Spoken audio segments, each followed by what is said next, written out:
अखन अहाँ सब सुन रहल छी अमचन म्यूजिक की शानदार प्रस्तुति।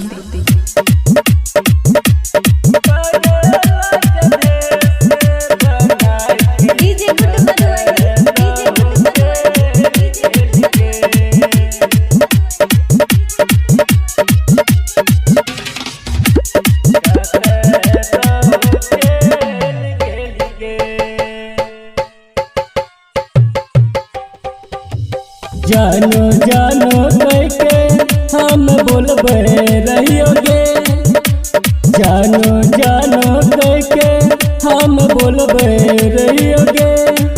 आगे 5 मिनट में जानो कि दिल हमर तोड़ देलिगे। पगला के भेष बना के कते तो चल गेलिगे।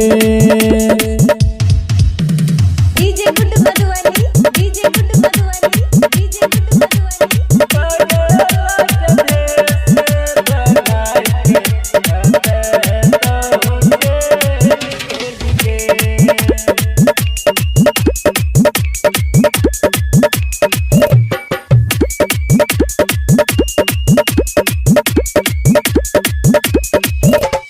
सब ताजे बातें गाँव के लोगे जानोगे, सब ताजे बातें गाँव के लोगे जानोगे।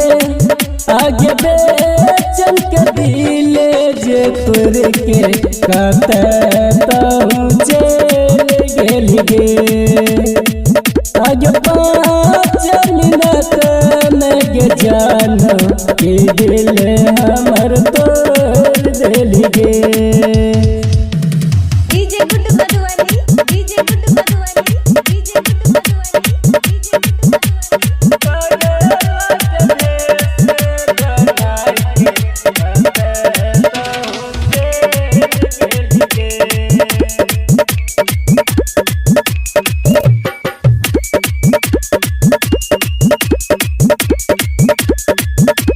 सबका कहानी रात सोनू जानोगे, सबका कहानी रात नीतीश जानोगे।